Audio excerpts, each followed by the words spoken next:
శ్రీ రామకృష్ణ ప్రభ ఛానల్ను చూడండి, మాసపత్రికను చదవండి. ఓం శ్రీ రామకృష్ణాయ నమః. శ్రీరామకృష్ణ ప్రభ యూట్యూబ్ ఛానల్ ప్రేక్షకులందరికీ కూడా ముందుగా శుభాభివందనాలు. ఇది మార్గశిర మాసం. దీన్ని ధనుర్మాసం అని కూడా మనం సంబోధిస్తూ ఉంటాం. ఎందుకంటే సూర్యుడు ధనుర్రాశిలోకి ఈ మాసంలో ప్రవేశిస్తాడు కనుక దీన్ని ధనుర్మాసం అంటారు. ఇది తనకి అత్యంత ప్రీతికరమైన మాసమని శ్రీకృష్ణుడే స్వయంగా చెప్పాడు. అందుకని ఈ నెలంతా కూడాను హరిప్రీతికరంగా మనం పండగలు కూడా అలాగే వచ్చాయి. ఈ మాసంలో గీతా జయంతి, వైకుంఠ ఏకాదశి, తర్వాత శ్రీ విష్ణుచిత్తుల పుత్రిక అయిన గోదాదేవి 30 పాసురాలు పఠిస్తూ తిరుప్పావై అని రచన చేసింది. ఆ రచన పారాయణం కూడా మనం అందరం రోజుకొక పాసరం చొప్పున చేసుకోవడం జరుగుతుంది. ఈ విధంగా ప్రతిదీ కూడా విష్ణు సంబంధితం. ఈ మాసంలో చేసే పూజలకి చాలా ఎక్కువ ఫలితం ఉంటుంది కనుక మనం ఆ హరిని ఆరాధించుకుందాం. ఈ సందర్భంగా మనం శ్రీమద్ భాగవత గ్రంథ విశేషాలు, అంటే భాగవత గ్రంథ ఆవిర్భావం ఎలా జరిగింది, తర్వాత దాని ప్రాశస్త్యం ఏమిటి, ఇవన్నీ కూడా ఒక ప్రకరణలో తెలుసుకోవడం జరిగింది. ఇక ఈసారి భాగవత గ్రంథంలోని భక్తుల గురించి తెలుసుకుందాం. గోధూళి ధూసరిత కోమల గోపవేషం గోపాల బాలక శతైరనుగమ్యమానం సాయంతని ప్రతిగృహం పశుబంధనార్థం గచ్చంత మచ్యుత శిశుం ప్రణతోస్మి నిత్యం. గచ్చంత మచ్యుత శిశు అంటే ఆ అచ్యుతుడైన శిశువైన ఆ శ్రీకృష్ణుడు గోధూళి సమయానికి పశువులన్నింటినీ కూడా ఇంటికి మరలించి అందరూ తనని అనుసరించి వచ్చే ఆ గోప బాలురితో పాటు ఒక్కొక్క ఇంటికి వెళ్ళి ప్రతి సాయంత్రం కూడాను ఆయన ప్రతి ఒక్కరి గృహానికి వెళ్ళి అక్కడ వాళ్ళ తల్లిదండ్రులకి తన మిత్రుల్ని అప్పగించి పశువుల్ని బంధించి తరువాత తను ఇంటికి వెళుతూ ఉండేవాడు. అప్పుడు ఆయన ముఖం ఎలా ఉండేది అంటే గోధూళి ధూసరిత కోమల గోపవేషం. అంటే మామూలుగా ధూళి దుమ్ము ఇటువంటివి ముఖం మీద పడితే ముఖం అందానికి అవి అంతగా అమరవు, అవి ముఖానికి అందవిహీనం చేస్తాయి. అటువంటి ఈ బాలుడు మాత్రం ధూసరం ఎన్ని ఉన్నా కూడా కృష్ణుడు పరమాత్ముడు కనుక ఆ గోప వేషం ధరించిన ఆయనకి ఈ ధూళి ఏంటి, ధూసరం ఏంటి, ఇంకా అధికంగా సుందర వదనాన్ని ఆపాదించే ఆయనకి సుందరత్వాన్ని తెచ్చిపెట్టాయి. అటువంటి ఈ కృష్ణ పరమాత్మ పై ఈ శ్లోకాన్ని లీలాసుకుల వారు రచించారు. ఇది శ్రీకృష్ణ కర్ణామృతం అనే కావ్యంలో, గద్య కావ్యం కాదు, ఇది పద్యకావ్యం, దానిలోని ఒక పద్యం. ఇటువంటి ఈ రూపంలో శ్రీకృష్ణుడు బృందావనంలో సంచరించేవాడు. అప్పుడు ఆయన 5 ఏళ్ల బాలుడు, అప్పటి నుండి 12 ఏళ్ల వరకు బృందావనంలో ఆయన నివసించాడు. అక్కడ ఉన్నంతకాలం కూడా గోపాలతో కలిసి ఆయన పశువులని మేతకి తీసుకెళ్ళి మళ్ళీ ఇంటికి వచ్చి వాటిని అప్పగించి పశువుల్ని ఇటువంటి కార్యక్రమాల్లోనే ఉండేవాడు ఆయన. ఆయన సాన్నిహిత్యాన్ని గోపాల బాలురు పూర్తిగా అనుభవించారు. ఈ గోపాల బాలురతో పాటు మథుర నుండి ఒక భక్తుడు, ఒక చిన్న బాలుడు వస్తుండేవాడు కృష్ణుణ్ణి చూడటానికి. ఆయన బృందావనానికి తల్లితో పాటు వచ్చేవాడు బంధు దర్శనం కోసం. అప్పుడు శ్రీకృష్ణుడు అంటే ఆయనకి ఎంత ప్రాణం అంటే ఆయనకు పరిచయమైన తరువాత ఆయన కృష్ణుడిని ఎప్పుడూ విడిచి ఉండలేదు. అటువంటి ప్రాణమైన ఆ స్నేహితుడి కోసం పొద్దున్నే ఆయన ఇంటికి పరిగెత్తి వెళ్ళిపోయేవాట. తల్లి ఎంతగానో పిలుస్తూ ఉండేది ఆమె. నాయనా ఏమన్నా తిని వెళ్ళు, ఇదిగో ఈ పలహారం తీసుకువెళ్ళు అని చెప్పినా కూడా ఆయన వినిపించుకునేవాడు కాదు. కృష్ణుణ్ణి చూడాలి, ఆయనతో కలిసి మాట్లాడాలని ఆ తొందరలో ఎంత పిలిచినా ఆయన అలాగే పరుగు పరుగుని వెళ్ళిపోతూ ఉండేవాడు. అటువంటి ఈ భక్తుడి పేరు ఉద్ధవుడు. ఉద్ధవుడు ఎంతటి మహాభక్తుడంటే ఆయన 5వ సంవత్సరం నుండి 125వ సంవత్సరం వరకు, అంటే శ్రీకృష్ణుడి సమకాలికుడు సమవయస్కుడు ఈయన. ఇద్దరు కూడా 5 ఏళ్ల బాలుడిగా వాళ్ళకి స్నేహం కుదిరింది. అప్పుడున్నప్పుడు స్నేహితులయ్యారు వాళ్ళు ఆ ప్రాయంలో. అటువంటి వారు శ్రీకృష్ణ నిర్యాణ సమయం, అంటే శ్రీకృష్ణుడు 125 సంవత్సరాలకి నిర్యాణం కావడం జరిగింది. అంతవరకు కూడా ఉద్ధవుడు ఆయన్ని అంటి పెట్టుకునే ఉన్నాడు. ఆయనని ఎప్పుడైనా ఇక మధురకి వెళ్ళాల్సి వస్తే తల్లితో వచ్చేవాడు, మళ్ళీ వెళ్ళిపోవాలి. అది 5 సంవత్సరాల నుండి 12 సంవత్సరాల వరకు అలా జరిగింది. అప్పుడు చాలా బాధపడేవాడు ఆయన, కృష్ణ దర్శనం కోసం ఆత్రపడేవాడు. అటువంటి వాడు కంసవధ జరిగింది. కృష్ణ పరమాత్మ మధురకే వచ్చి కంసవధ జరిపాడు, తానే చేశాడు కంసవధ. ఆ తర్వాత ఆయన ఇక అక్కడే ఉండిపోవాలని నిర్ణయించుకున్నాడు. ఉద్ధవుడు పొంగిపోయాడు. ఎందుకంటే ఇక కృష్ణ పరమాత్మని అంతరాయం లేకుండా ఎప్పుడూ కూడా ఆయన్ని దర్శించుకుంటూ ఆయనతో పాటే ఉండవచ్చు అని పొంగిపోయాడు. అలాగే ఉండిపోయాడు కూడా. అయితే ఉద్ధవుడు చిన్నప్పుడు ఆయన దగ్గరికి వెళ్ళి ఆయనతో పాటు ఆటలాడుతున్నప్పుడు ఎన్నో లీలలను చూశాడు కనుక ఆయనకి కృష్ణుడు తన స్నేహితుడు మాత్రమే కాదు, ఆయన పరమాత్ముడు అనే ఆ విచక్షణ, ఆ జ్ఞానం ఎప్పుడూ ఉంటూ ఉండేది ఉద్ధవుడికి. కృష్ణుడు కూడా ఆయన్ని చాలా ప్రేమగా చూసుకుంటూ ఉండేవాడు. వీరిద్దరి సంబంధం ఎలాంటిది, బాంధవ్యం ఎలాంటిది అంటే, ఉద్ధవుడిని ఒకసారి మధురకి వచ్చేసిన తర్వాత కూడా ఆయనతో మాట్లాడుతూ ఆయన ద్వారా గోపకులకి, గోపికలకి, ఇక తన తల్లి అయిన యశోదమ్మకి సందేశాన్ని పంపాడు కృష్ణుడు. ఒకరోజు భోజనం చేస్తూ కృష్ణ పరమాత్మ కాస్త పక్కగా వెళ్ళి కళ్ళు తుడుచుకుంటున్నట్ట. ఉద్ధవుడు వచ్చి, స్వామి ఇదేమిటి మీ కళ్ళలో నీళ్లు ఇలాగ తిరగటం నేను చూడలేదే ఎప్పుడు, ఎందుకు మీరు దుఃఖిస్తున్నారు అంటే, ఉద్ధవ, నా తల్లి యశోద అక్కడ బృందావనంలో నా కోసం పరితపిస్తున్నది.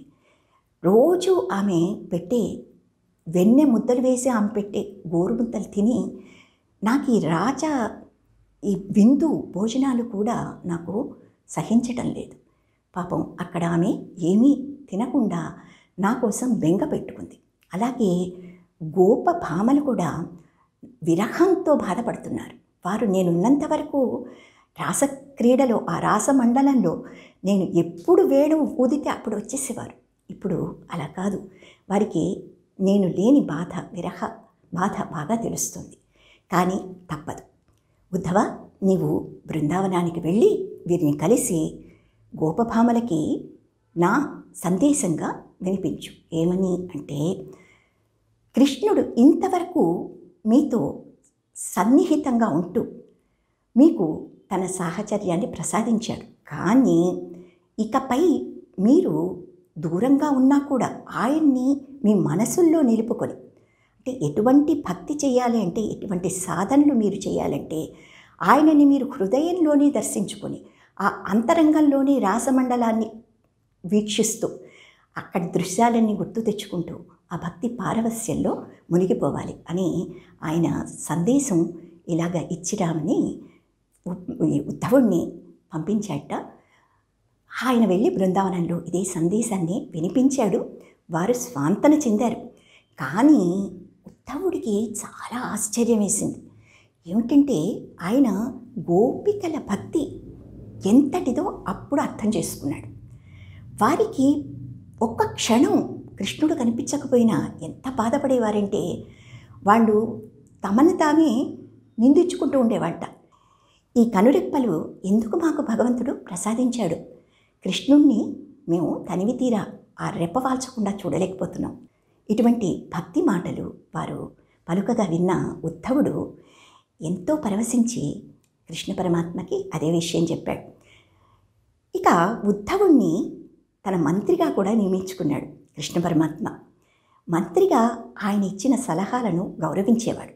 ఒకసారి రాజసూయ యాగం చేయాలని ధర్మరాజు ఆహ్వానం, ఆ రాజసూయ యాగానికి, తాను చేసే యాగానికి రమ్మని కృష్ణుడికి ఆహ్వానం పంపాడు.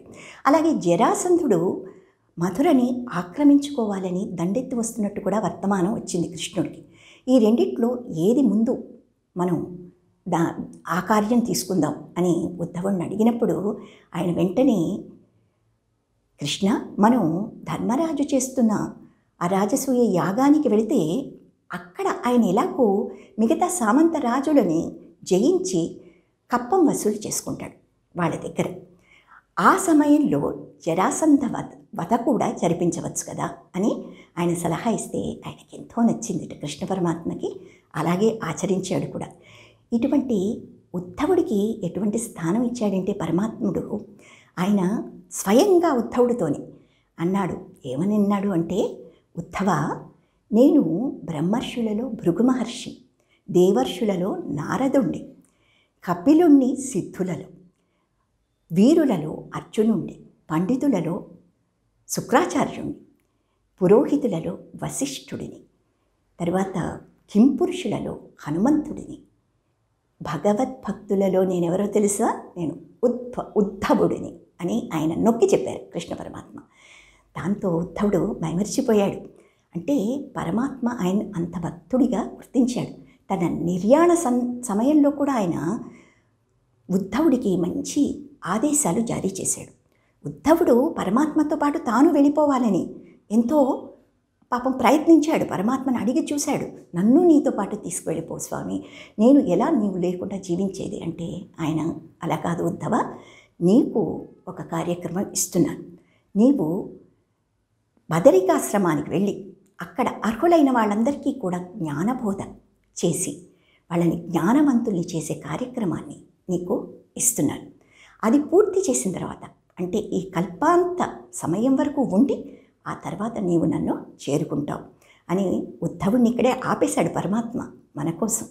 అందరికీ కూడా అర్హులైన వారికి ఆయన ఇంకా అక్కడ ఈ జ్ఞానయజ్ఞాలు నిర్వహిస్తూ ఉంటాడు అని ప్రతీతి. ఉద్ధవుడు కృష్ణ నిర్యాణ సమయంలో కొన్ని ప్రశ్నలు వేశాట పరమాత్ముడిని. పరమాత్మ, మేము సామాన్య జీవులం, మేము ఈ సంసారంలో పడి మునిగి తేలుతున్నాం కదా, మాకు ఇవన్నీ కూడా ఈ విషయవాంఛలను వీటిని దూరం చేసుకోవడానికి మార్గాలు ఎవరు నేర్పిస్తారు అని అడిగినప్పుడు పరమాత్మ అన్నట్ట, ఆత్మను గురురాత్మైవ, అంటే ఉద్ధవ, గురువులని ఆశ్రయించడం మంచిదే, వారి ద్వారా తెలుసుకోవచ్చును, జ్ఞాన మార్గం భక్తి మార్గం వాళ్ళు నేర్పిస్తారు. కానీ వారి అనుసరణ ఎట్టగా చేయాలంటే అది కష్టమైనా సరే నువ్వు వదలటానికి లేదు. అందుకని ఆ మార్గం నీకు కష్టం అనిపిస్తే ఆత్మని నమ్ముకో, నీ ఆత్మని నువ్వే ఉద్ధరించుకోవాలి. నీ లోపలికి దృష్టిని అంతర్ముఖం చేస్తే నీ బలహీనతలన్నీ కూడా నీకు తెలుస్తాయి. అవి దూరం చేసుకుంటే నీ జీవాత్మ శుద్ధి అయ్యి పరమాత్మలో కలుస్తుంది. ఈ సాధనలో నువ్వు చేయాలి అంటే ఉద్ధవుడు అడిగేట, ముక్త పురుషుడు ఏ లక్షణాలు కలిగి ఉంటాడు అంటే ఆయన అకర్తృత్వం, అంటే కర్తృత్వం అనేది లేకుండా జీవిస్తాడు. అటువంటి ఆయన ఏది కూడా తనపైకి కర్తృత్వం వేసుకోడు, భగవంతుడే కర్త అనుకుంటాడు. కాబట్టి ఆ సమత్వ బుద్ధితో ప్రవర్తించడం వల్ల ఆయన పరమాత్ముడితో సముడవుతాడు. అప్పుడు అతన్ని ప్రజలు అనుసరించి ఆయన మార్గంలోకి వస్తారు. అది ఆయనకి అటువంటి వారికి నేనిచ్చే కార్యక్రమం ఇది అని చెప్పి ఉద్ధవుడికి ఇంకా కూడా అవధూత ఉపాఖ్యానం అని దత్తాత్రేయుల వారు ఆయన యదు మహారాజుకు బోధించారట. అదంతా కూడా ఈయన కృష్ణుడు ఉద్ధవుడికి అవధూతోపాఖ్యానము ఆయన వివరించి చెప్పారు. తర్వాత ఐలగీత, భిక్షుగీత, ఇటువంటి చిన్న చిన్న గీతలు, గీతాబోధ, అర్జునుడిలాగా ఎక్కువ శ్లోకాలు కాదు, ఈ శ్లోకాలు 15-16 శ్లోకాల్లో ఉండే చిన్ని చిన్ని గీతలను ఉద్ధవుడికి ఉపదేశించాడు పరమాత్మ. ఐలుడు అంటే ఇలా పుత్రుడు అయిన పురూరవుడు ఊర్వశి మోహంలో పడిపోయి ఆ తర్వాత దాని నుండి బయటికి రాలేక చాలా బాధలు అనుభవించి ఆ వ్యామోహంలో ఉండిపోయి తర్వాత మెల్లగా తెప్పరెళ్ళి ఈ జీవితం శాశ్వతం కాదు, ఈ బంధాలు శాశ్వతం కాదు అని తెలుసుకుని ఆత్మవిమర్శ చేసుకుని రచించిన ఈ గీత ఐల గీత అని ప్రసిద్ధి పొందింది. అలాగే భిక్షు గీత అంటే ఒక ధనికుడు ఉండేవట. అతను తన సంతతి చేతి ఇంటి నుండి విడలగొట్టబడ్డాడు. వృద్ధాప్యంలో ధనాన్ని తీసుకుని వారు ఈయనని బయటికి పంపించేశారు. అప్పుడు అతను వైరాగ్యం అవలంబించి ఇది జీవితం అని తెలుసుకున్నాడు. తెలుసుకొని ఒక ఏది పట్టించుకోకుండా పూర్తిగా పరమాత్మలో తన మనసుని లీనం చేసి ఒక జడ పదార్థంలాగా తిరుగుతూ ఉండేవాడు ఆయన. అటువంటి వాడిని రాళ్ళు వేసి అందరూ పిల్లలు ప్రజలు బాధించినా కూడా ఆయన ఆ బాధలు ఓడ్చుకుంటూ పర్వాలేదు తనకి తానే సర్ది చెప్పుకుంటూ 16 శ్లోకాల్లో తనకి తాను చెప్పుకున్నట్ట. అంటే మనసుకు ఇది పట్టించుకో అని ఉపదేశించుకున్నాడు. అది భిక్షుగీత. ఇటువంటి ఉపాఖ్యానాలు ఎన్నో కూడా కృష్ణ పరమాత్మ నిర్యాణ సమయంలో ఉద్ధవుడికి ఉపదేశించాడు. అతను భక్తుడు కనుక, ఉద్ధవుడు మహాభక్తుడు కనుక అవన్నీ విని తరించాడు. మనం కూడా ఉద్ధవుడు ఇలాంటి భక్తిని అవలంబించటానికి ప్రయత్నిద్దాం, తరిద్దాం. సర్వే జనా సుఖినో భవంతు. శాంతి శాంతి శాంతి.